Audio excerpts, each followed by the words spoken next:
Well, once again, something very important came out today, but it was buried in the news because of the riots. And we're going to talk a little bit about both here. So stick with me, folks, and I'll be right back.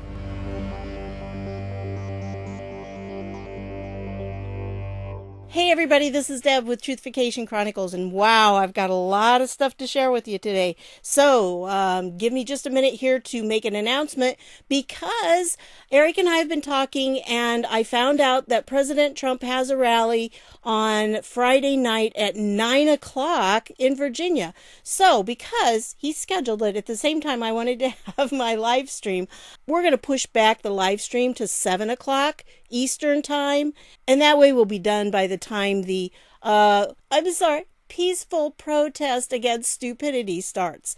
So that would be this Friday night, and it's going to be at 7 o'clock Eastern time. And I still may have some bugs to work out, but I'm getting better. I think I will be a little bit better than last time at least. So anyway, let's get going on this, because there's lots and lots of stuff here. This first one I want to show you because this is from President Trump. He says, "We thank God for the blessings we share as citizens of the greatest country on earth, and we hope, pray, and work for the day when the people of Cuba can finally reclaim their glorious destiny." He had a speech here, and they took the best parts of it and put it in this little video. He has some awesome people working on his videos, and this one, really well done, but it's got music in it.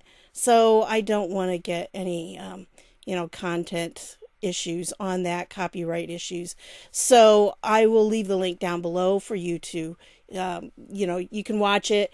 Remember, it's in the description. You have to click on a little triangle or something like that to make the description drop down, and all the links will be in there.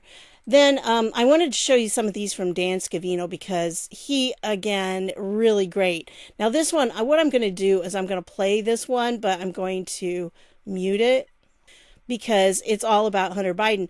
And the reason that he's got this here is because down here, Joe Biden said, "Asking for money isn't my favorite part of running for president." So, but it was his favorite part of being a vice president, evidently. And we're going to talk more about Hunter Biden in just a minute, because, yeah, that's the big bombshell that came out today that a lot of news places have not even touched. So, anyway, we're going to talk about this, but as you can see, and it's got music in there too, but really well done. I mean, they've got some excellent people working on all of this, and I think Dan is like the head of this part. He kind of heads it up. But anyway, really good to share. This was just kind of nice because it's just a flag and a Trump flag, and there we go. So very nice to see. Very, very nice. And this just really drives things home. I wanted to show you this because look, that is Pennsylvania. It was fantastic to watch that. And he also did not only that picture, but he has down here, right here is where President Trump is walking in. And again, this has the, Proud to be an American song going on too. So, he just comes in, he just walks like a boss. I mean, he really does. He just owns the place when he walks in. But one of my favorite things when I see these, I'm so glad Dan puts these up, because, this is him. This is from his point of view. So this is a side that we don't necessarily get to see. And, I just love seeing President Trump come in. I love the sound of all the cheering that he so well deserves, and his interactions with people. And then, you have the song going on in the background telling us how proud we are to be citizens of this wonderful country. This has got to be one of my favorite times. And I hate it when some of these media places cut it off. And it's like, no, I want to see that part. I like seeing at the end, too, when he's interacting with people. And you know that if it wasn't for the virus, he'd be down there touching these people and shaking hands and everything else. I can't wait for that day to happen again. So this was a nice little video here that was going on that Dan posted. Really, really nice. So I wanted to share that with you. I'll put all the links to these down below. so you can see all of them, but Dan does a great job. All right, so for those of us who are Hoosiers, yay, we got a little bit of a relief, but not enough yet, because finally we moved to stage 5. Duh, we should have been there a long, long time ago. And essentially stage 5 just meant that pretty much everything is back to full capacity. But guess what? We still gotta wear the stinking masks until October 17th. All right, so I don't know. We're around like 4% positivity rate. My county's like less than 2%. But yet, we're still wearing masks. And it was supposed to go from a mask requirement to a recommendation. But oh no, Holcomb can't do that. So I'm just a little ticked at him and everything. If I had any other choice, I wouldn't vote for him in this election. But you know, you got this or you got an idiot Democrat. So what are you going to do? You got to make a choice. Well, speaking of idiots, this is a great thread by Shelby Talcott, who is from the Daily Caller. And they were there when the Breona Taylor announcement was made today. And I liked the way that she went through and she gave videos and just, a little bit of a commentary on what was going on in each of these different phases, throughout the day. So here's where they just had the charges. And the thing that got me is, when you really consider all the evidence, the grand jury had no choice but to make the decision they did, because they really couldn't indict on anything else. The evidence does not prove that there was any other, it wasn't murder or anything like that. They have no charges there. And so the problem we have is this group, when you're watching them, they just don't want to accept it because they've listened to enough lies throughout the media. And, there were a lot of lies about what happened there. The lies were that, it was a no-knock warrant. Yes, it was, but it was served as a knock warrant. They knocked on the door several times. So it was not a no-knock, even though the warrant itself could have been, but it wasn't. The guy they were after was actually, incarcerated by this time. They already had arrested him. But you don't just stop there. I mean, once you arrest a person, if you have a place where they've been staying, you're going to go there and gather evidence. And so that's what they were doing. They purposely knocked because they figured she was going to be in there by herself, and they wanted, it was nighttime, so they wanted to make sure that they woke her up and everything. And so they did not just burst in. And, a lot of this stuff is not what the story's been put out there as.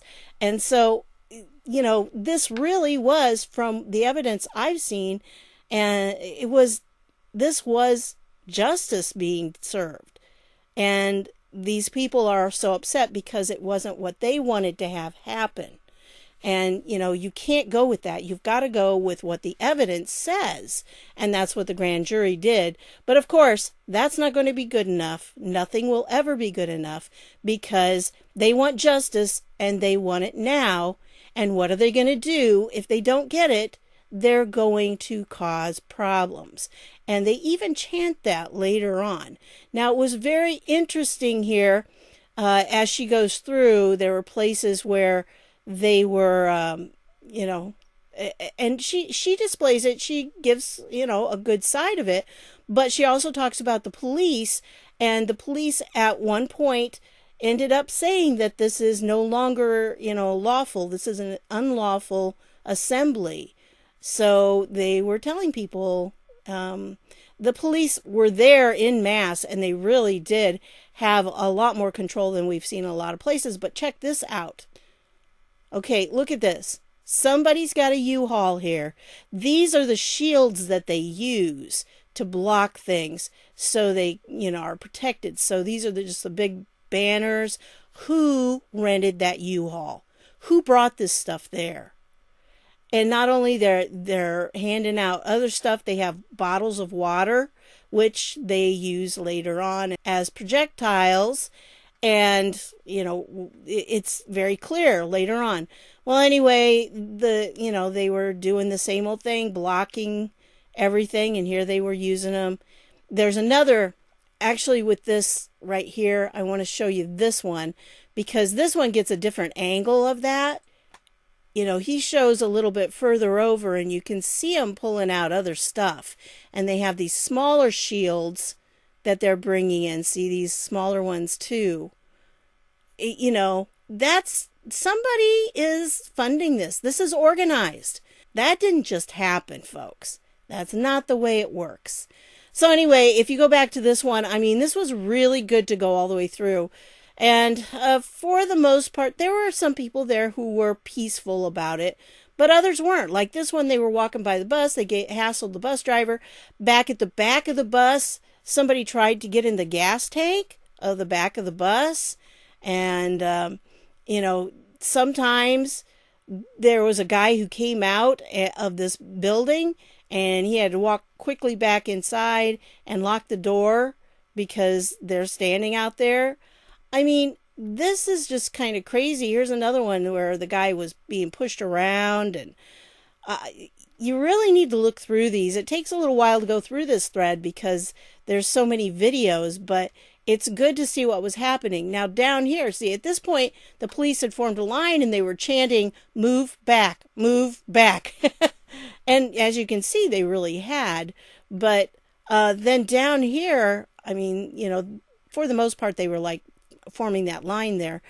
But later on, there were fires started, and they said there was this group called Oath Keepers, and at first, she called them a far-right militia. I'm not sure they're so much that. I think they're just people who are former military and police and first responders who say their pledge has not ended, that they are still defending the Constitution against all enemies, foreign and domestic. And so they're there to make sure businesses don't get attacked. Well, I don't see anything wrong with that if the police aren't going to be able to handle it all. But anyway, so they were supposed to meet at this one place, and eventually they started fires. They had a fire up there against the building, and the police came out. This one right here, the police are coming out, and they have these clear shields, and they had a fire extinguisher and put it out. And then all of a sudden, water bottles started flying pretty soon here.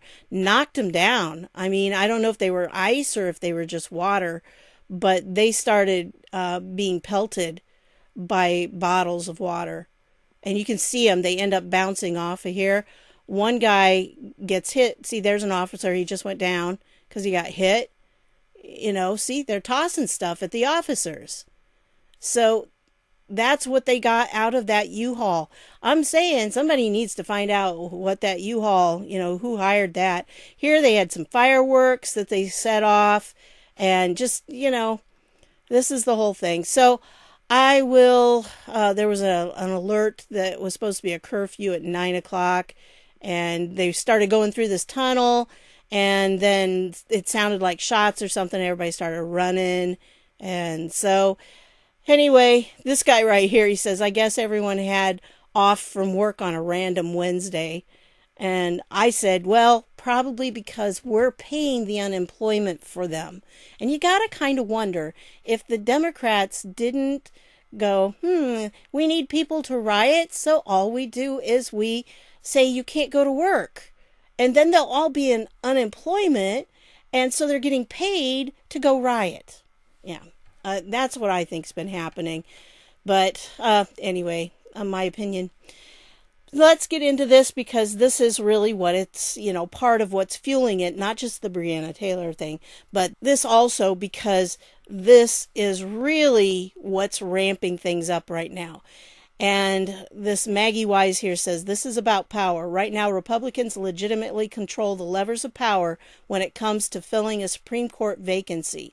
Don't let Democrats hijack Trump's next Supreme Court pick. And this is a link to the American Thinker here. And this article is worth reading. This is a great article. Well, it's an opinion piece, but it's still very, very good. And I like the turn of phrase that she uses in places because, this calls by Democrats to honor her dying wishes are disingenuous, and no one should be goaded into thinking otherwise. Generally, Republicans treat their political enemies who have passed on with respect and tend to shower them with compliments about their dedication, heroics, lofty goals, and admirable behavior, even when the deceased had a history of treating conservatives with contempt. Consider the fawning praise heaped on the late Representative John Lewis, even though he was no friend to Republicans. Democrats, on the other hand, rarely hide their disdain for recently departed Republicans, as we saw when the president's brother died and they did the hashtag Wrong Trump, was trending on social media. In Matt Taibbi's hate-filled screed at Rolling Stone titled "Roger Ailes was one of the worst Americans ever," or in Anna Maria Cox's attempt at WashPo to turn her hate for Herman Cain into a mask-wearing lesson while stating that Cain was not a good person and my life will move along just fine with no more Herman Cain in it. We don't know what kind of pain RBG was in, if she was taking morphine, was lucid, or actually said what is claimed. Friends of mine who died from pancreatic cancer were so doped up on morphine when I visited, they had no idea who I was or where they were. But assuming she was lucid and indeed made this dying declaration, it was rank political theater for her to consciously tie the very personal event of her death to the blood sport of politics and intentionally insinuate herself into a political firestorm on the eve of a contentious election. Remember, Supreme Court justices aren't supposed to be political. That she would dictate the terms of her replacement, knowing full well that the nomination is the constitutional duty of the president and the confirmation is the constitutional duty of the Senate, is at best cheeky. It seems incontrovertible she wanted her death and the ensuing vacancy to be the political football they have become. Well, or someone else did. Who knows, Anyway, and this is the kind of stuff. No sooner did she pass than the usual progressive suspects picked up the baton and let the threats rip. AOC called on her troops to let this moment radicalize you. I need you to be ready. Mass movements are the answer. Schumer told the Senate Democratic caucus nothing is off the table next year, which is a more genteel way of saying by any means necessary, further echoing the sentiments of BLM leader Hank Newsom, who called to burn it all down. Media pundits like Reza Aslan snarled, and we're going to see his post in a minute, if they even try to replace RBG, we burn the entire thing down. And, this week's David Ferris argued, if Democrats hold firm and threaten massive escalation, they can stop McConnell from doing his worst here. As if on cue, impeachment-happy Pelosi threatened to impeach the president for the high crime of following his constitutional duty to nominate a successor. Anyway, this really is a good article. You need to read the whole thing. You just do. She mentioned this, and this is the article from Mother Jones. She does somewhere in there. This is just a call to bring a bazooka to the GOP's gunfight. Yeah, that's really what this all is. And when you go through it, it's very interesting. They have to get ready to rumble is what they're telling them. They got to get ready. And it will be bare knuckles politics from the right. Do or die by any means necessary. No, we're the ones by any means necessary. No, that's their battle cry, not ours. To replace Ginsburg with a young right-wing extremist. Okay? They think that anyone who actually sees the Constitution and reads it as it was written is an extremist. That's scary. And for the Democrats to have a chance of thwarting them, they must realize that this fight is not only a matter of persuasion, they will not win by writing well-reasoned op-eds. See what they're doing here? Yeah, evidence doesn't matter, okay? Facts don't matter. Don't confuse us with facts. Cable host tirades will be of little use. Panel discussions will be irrelevant. Clever ads highlighting GOP hypocrisy won't do the trick. Angry editorials in the New York Times won't help. Not even a freckin' David Brooks column. Conservatives should realize they have an interest in preserving democratic norms. Will do them any good. Passionate speeches on the floor of the U.S. Senate? Forget about it. This is about power. See, now remember, this is written by left-wing Mother Jones here. Yeah. Sure, the Democrats and influential voices in the political media world might focus on a few GOP senators and, appealing to that good old American sense of fair play, urge them to preserve institutional norms and refuse to go along with McConnell's night ride against Democratic governance. But that is a long shot. Yeah, it's going to be a very long shot. Anyway, so kind of interesting to read this article too. I like reading articles from the other side sometimes because they do give you insights into what the left is thinking. And here's that Reza Aslan. Here's his post. Yep, this is the tweet. And that's what he has to say. And it's really scary. It's not just him.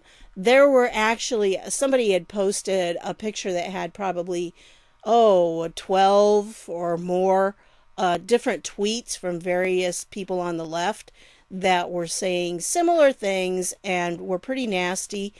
And yet those evidently are okay. But no, we've got to censor people like John Solomon, and we'll get to him in a minute. This is an interesting post that I found. Arson arrest map pretty much destroys the narrative of drought and lightning, and those are just the ones that got caught. So there you go. I thought that was definitely worth seeing. I mean, really, when you look at that, it does drive home that point. That's for sure.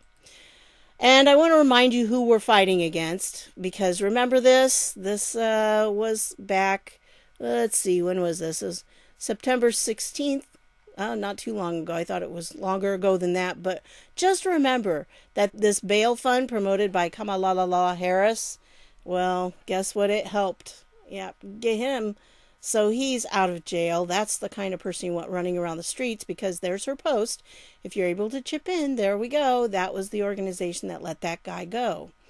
And I want to remind you of this too. You may not have heard about this, but hey, Bloomberg pays fines for 32,000 felons in Florida so they can vote. Yeah, they're not cheating at all. I don't know how that can't be. That right there needs to be election interference, don't you think? But anyway, John Solomon, Mr. 17 post about John Solomon's account being restricted. Well, evidently, here's what they're doing with Twitter. Twitter has decided that it can't get away too much with out and out just stopping us, stopping people on the right from having posts out there with truth in them.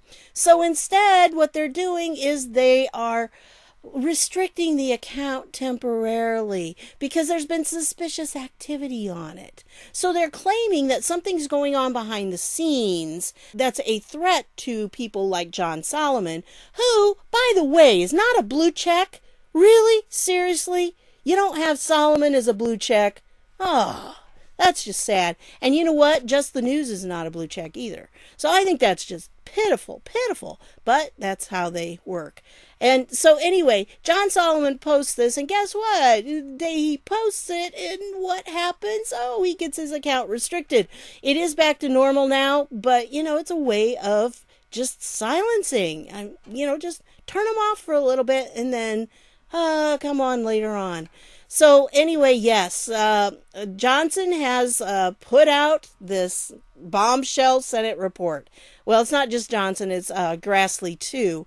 And yep, it's got some pretty good stuff in it. So we're going to get into that. Let's look at it. And here it is. Johnson Grassley release report on conflicts of interest investigation. Now remember, that's what they're doing. They're labeling it that because that's essentially what it is, conflicts of interest. When you have a vice president, a sitting vice president, whose son is suddenly put on this board of a company that he has no experience with the topic or energy or anything that they're dealing with, but he's there anyway and he's making boku bucks.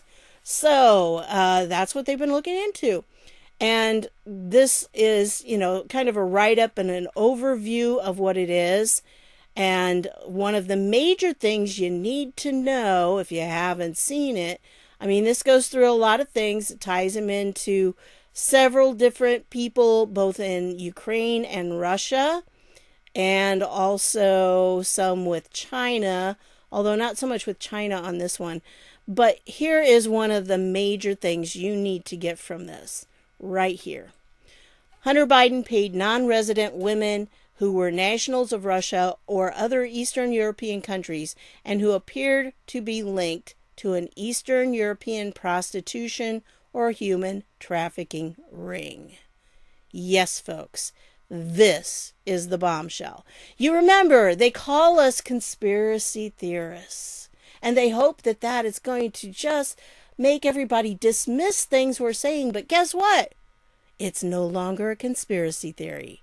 It's reality. Although, of course, the Democrats are saying it's a conspiracy. This whole report is a conspiracy. Well, here's the report. It's 87 pages long. And I read through, you go through the table of contents, you get a really good idea of what's going on here. The Vice President's office and State Department officials were aware of, but ignored concerns relating to Hunter Biden's role of Burisma's board. Now, that was back when Biden was vice president. Secretary of State John Kerry falsely claimed he had no knowledge about Hunter Biden's role on Burisma's board. State Department officials viewed this Zlochevsky as a corrupt, odious oligarch, but Vice President Biden was advised not to accuse Zlochevsky of corruption. While Hunter Biden served on Burisma's board, Burisma's owner, Zlochevsky, allegedly paid a $7 million bribe to Ukraine's prosecutor general's office to close the case.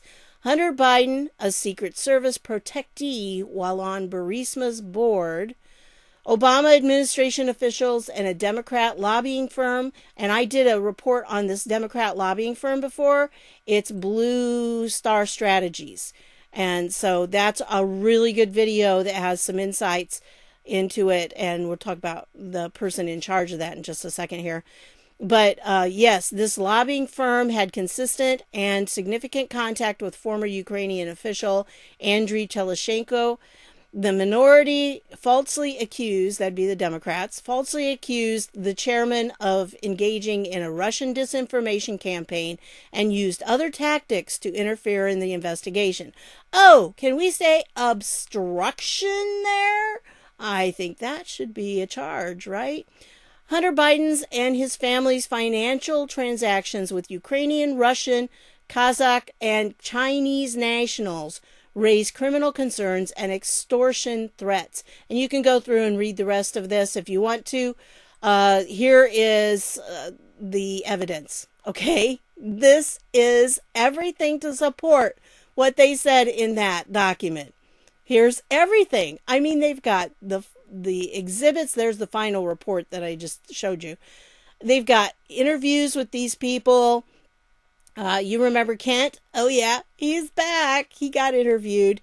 And Novelli, I can't remember what his position was. Oh, I knew it one time. Newland, again, somebody else that was involved. They had to do with Ukraine. They were like assistant deputies and stuff. So they had to do with that.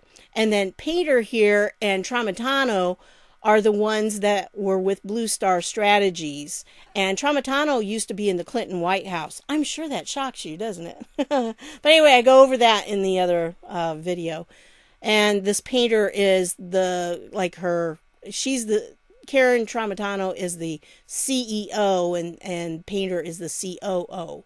The two women are the ones that started that Blue Star Strategies, who used to lobby for the banks in Latvia that were doing money laundering. Yeah, that's what they were doing. They were lobbying for those banks. Anyway, I don't know who Wade is in Zentos. I'm sorry. I haven't had time to go through all this because it just came out today. And everything is there. It's lots and lots of pages. So this one was from August 15th of 2019. I don't know. I missed this one. But Grassley raises concerns over Obama administration approval of U.S. tech company joint sale to Chinese government and investment firm linked to Biden Kerry families. Now, I knew they were looking into Hunter Biden and, the families there, especially with Kerry and Biden both. They were looking into it, but I did miss this particular one. But what's really interesting with this, when you start reading into it, he's talking about that the CFIUS approved the acquisition of this U.S. automotive technology company, Hennigs, with reported military applications. And it was reportedly jointly acquired by Chinese government entities and an investment firm linked to family members of then Vice President Joe Biden and other Obama administration officials. And so I was very interested. I didn't see this when he put it out. So, but he also mentions, guess what? Uranium-1. It's not out of the picture yet, folks. Everything's starting to rise to the surface. It's just all coming out. Anyway, here is that Karen Tramontano. I read part of it, the very first part, because this is one of those where they interviewed her. The majority had a lawyer that asked her questions for an hour, and then they went to the minority and they asked questions for an hour. So it went back and forth and back and forth. And, she had to answer all the questions.